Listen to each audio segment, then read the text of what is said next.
Hello, this is the American Medical Association's COVID-19 update.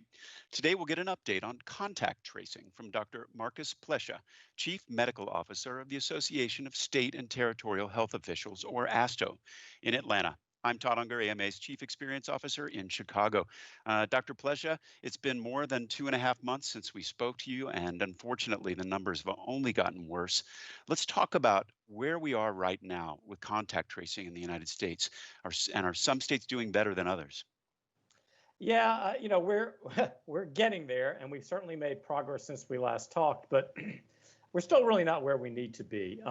I think every state and a lot of local communities have begun to hire contact tracers, and they're building up a workforce, but it's not clear whether that workforce is big enough. We had estimated that we probably need at least around 100,000 people across the nation, and last estimates I saw were maybe in the 40,000 range. That's a step in the right direction. It is challenging to scale up something as complex as this.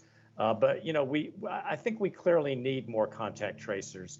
We're trying to shift a little bit more to really using metrics and not just how much is enough. We've sort of started to think, well, maybe we know if we've got enough if we're able to contact people quickly enough, and if we're able to track people down in a timely fashion. In that case, the system works.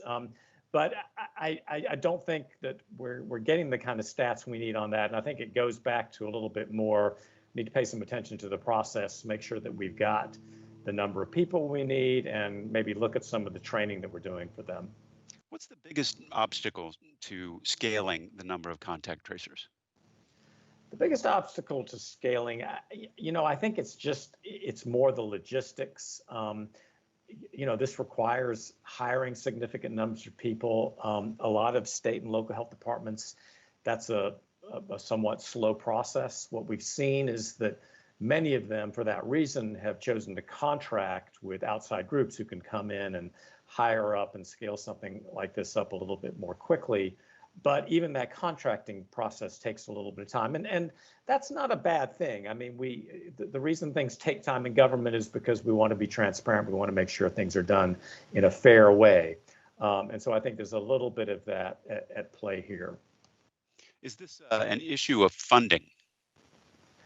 That's a little bit hard to know. We're hearing from our leadership that that there is quite a bit of funding from the federal government coming out to states now. There was a significant appropriation that went out from the last congressional appropriation. It went out for testing, but the understanding was that money could be used for contact tracing as well. That was a figure along the lines of $10 billion. It was a lot of money. The question is how much of that is getting eaten up by testing. Testing is expensive, and states are having to cover a lot of the cost for it. But as we understand, some of those resources have been able to be used for contact tracing. So I think that's helped states and locals get started. Clearly, though, in the long run, there's going to need to be some more resources. I understand that's been in some of the discussions around the most recent potential congressional funding, but as we all know, that seems to have been delayed a little bit. How do delays in testing, which we're seeing in many places across the United States, then inhibit our ability to do contact tracing well? Yeah, that is the biggest problem. It's the biggest frustration. I mean, if you think about it, if you're waiting 5 to 7 days to get a test result back, which we've seen in some communities where they're having surges, if you're waiting that long, that's too late. I mean, first of all, you don't even know for certain that the case is positive, and so making sure those people are staying at home, you're potentially missing the window for that. But 5 to 7 days out, most of the contacts, they will have, if they're going to be positive, they will have turned positive themselves, and you've missed that window where you can really try to get them to stay at home and limit their contact with other people, which is probably the most effective part of contact tracing. So it really is tied very closely together with testing to make this work. Yeah, and I think what we're beginning to find is that contact tracing is going to work best in the communities where they actually have things fairly well under control. So maybe it's a better intervention when you get to a good place to stay there, because this pandemic and this infection requires states to be on it every second. I mean, you you can think you're in a really good place, and next thing you know, your rates start drifting up. So I think contact tracing is really useful there to keep, once you get your rates down, to keep them down. I think once rates go up and you have some of the situations we've been seeing in the Southeast and the West, I think it's very hard to rein that in with contact tracing alone. I think a lot of states and contact tracers themselves are getting frustrated. They can't keep up. They're not getting the results back in a timely way. So I think it still helps, but I think the real value is going to be, get things under control and then use contact tracing to keep them there. Yeah, it's just another example of where the system just gets totally overwhelmed in all regards. Yeah. And that's just really unanticipated. Are there any states that are doing this well and doing reopening well? So there are several states that are doing contact tracing well. I mean, Massachusetts is a longstanding example. I think all the states in the Northeast have fairly good systems. Actually, every state is hiring significant numbers of people. So I think they're all doing it quite well. New York City is beginning to emerge as an interesting model. Washington, D.C., a couple of the cities out on the West Coast. So, some of the big cities, we often see those as the places we can look to get some of the best practices and to kind of learn what works and what doesn't. What's interesting about that model? You mentioned New York City. What are they doing? Something novel or different? It's mostly that I think they have been able to hire a pretty significant number of contact tracers. They've really looked at hiring people who will be recognized in their communities, who may be able to build trust faster and get people to participate in contact tracing, because that's been a problem too. Sometimes people don't want to tell us who their contacts were, and we hadn't really anticipated that, but that's something we're seeing. So I think New York has been able to, look at hiring practices that help with that. And New York and Washington, D.C. both are beginning to come out with some really good metrics, not just how many people do we have, but how effective are they? Are they getting in touch with the cases quickly? Are they tracking down the contacts in, a day or two, which is really the ideal? And, to begin with, they weren't. They were figuring it out. But what the last I saw, it seemed like some of those success rates were starting to trend up a bit, and we felt like this is a system that's starting to really come together and begin to work well. This is just a simple question. What actually triggers a contact tracing event? Positive test? How's that actually get transmitted, and what's the operation there? Yeah, it's generally a positive test. I mean, I think that this is varied in some communities where it's taking so long to get the test back. They're trying to do a little more communication with whoever is administering the test. This is where physicians could come in. We talked a little bit about this on the last call. I think physicians could be really helpful because if somebody has the cardinal signs and symptoms of COVID, they probably have it. And, you may want to counsel that person a little differently and do some of the things that a contact tracer would do as far as really trying to drive home to them how important it is for them to isolate and not infect other people. So we're starting to see some of that, but the ideal is that the testing would be quick. You'd have some kind of electronic reporting that went straight to the contact tracing program so that very quickly and seamlessly all of this stuff would move into play. You mentioned before that there might be a realization that this is working better in places where it's under control and to keep it under control. We've seen in New Zealand, for instance, that kind of strategy of kind of go early, go hard. Are there any other countries that are doing, this type of thing really well that we can learn from? Yeah, well, many of the Asian countries were our first examples. Korea, some areas in China, Singapore, Hong Kong. I think there have been some good examples. Japan, I think, has had some good results recently. Now, those are countries those are societies that are very different from ours. So you have to be careful, how much you sort of directly adapt something that works there. But they are important because they do make the clear point that contact tracing can work and can be very effective if you can get it into place properly. And that's probably the main thing we've looked to those countries for is sort of, the the encouragement that this is worth a try. And even they have struggled. They've had to deal with, when issues aren't going well, so sort of stepping back and trying to figure out what's going wrong. And they certainly, they have their rates under control much better than us. But they, if you follow the media, they have hot spots and they have things start to turn in the wrong direction, and they're just good at acting quickly to get those things back under control. One of the hot topics right now is, of course, school reopenings. Can you talk about how contact tracing will be important in areas where schools are opening for either hybrid or in-person learning? Well, another thing that we've learned about contact tracing is that there's an infection control piece of it. So, really, when you have cases, using contact tracing to keep the disease from spreading. But we also learn an enormous amount from the contact tracing interviews. We learn, where did people get exposed? What did they do, once they started getting sick? Did they think they might have COVID and stay at home, or did they just continue to go about their work and their business? And so we're getting really good data to help us understand the pandemic better. And I think that will apply really, really well in schools and college settings.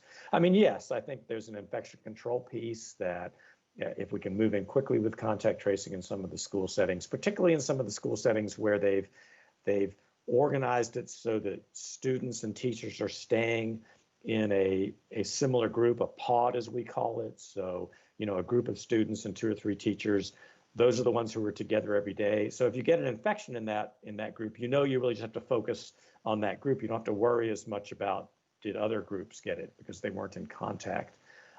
So I think contact tracing will be helpful to control outbreaks when we see them in schools and colleges.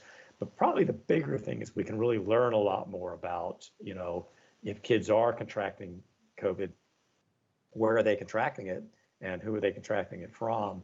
And then the other big thing is, the big question is, do kids in schools who become positive, are they going to be a major source to take it back out into their families and communities? Because that's where things could really get problematic and out of control. Children and kids, they seem to fare pretty well when they get COVID. They don't get severely ill for the most part. And, that would be our number one concern. We wouldn't want to send kids back to school if there was a substantial danger for them. It doesn't appear to be the case, but there is a danger that they could take it back out into the community where people are who may not fare as well. Well, I know that ASTRO's been working on a lot of COVID-related issues since the pandemic began. Can you give us an update on those efforts and what you're working on right now? Yeah, the 2 things that we're doing a lot of work, and I suspect your audience will be interested in this, on the vaccine. And, there's a lot of questions about, when might a vaccine be ready? How effective will it be? What are the different platforms? But we've really tried to decide, okay, let's hope for the best and, expect that there will be a good vaccine, that it'll be ready fairly soon. And then how are we going to distribute it and get it out there? And, who's going to get it first? Because when it first comes out, there's going to be limited supplies. So we're doing a lot of work on that. I think that, some of who's going to get it first is probably pretty obvious, and healthcare providers are going to be at the top of that list, because we have to protect healthcare providers, and we also have to make sure if they don't become a vector, that, they're in touch with so many sick people, they could easily be a cause of spread. So, that's probably fairly predictable. We have good distribution systems.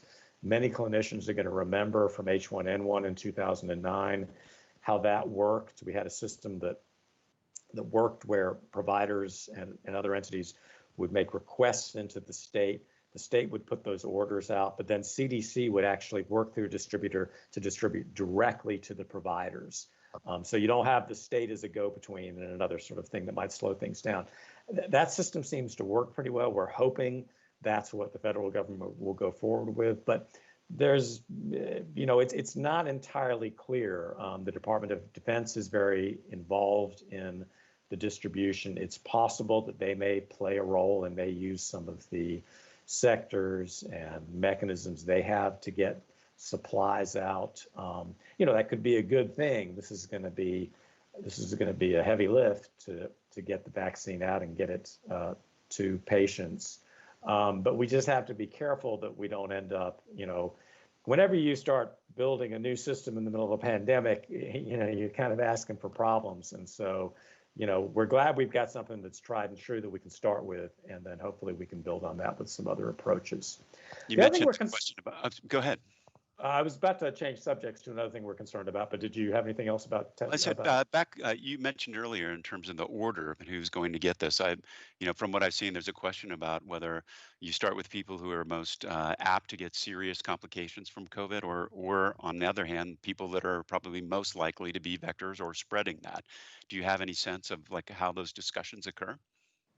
Yeah, the ACIP, the American Council on Immunization Practices, that's their longstanding role as they help to strategize not just things like the vaccine schedules and the vaccine dosing, which all of us clinicians are very familiar with, that ACIP is the ultimate source of that. But ACIP also is brought in situations like this to advise on, how should we prioritize the vaccine when it first comes out. And, you have to be realistic about this. I mean, it's going to come out, hopefully in maybe the tens of thousands of doses until things gear up. So there aren't enough doses to really concentrate on people who could become severely ill. I mean, there are hundreds of thousands or even millions of people who are at risk to be severely ill. So I think the initial, if we're talking about tens of thousands, we're really going to be talking about healthcare sector and other critical industry workers who we really need to make sure we protect.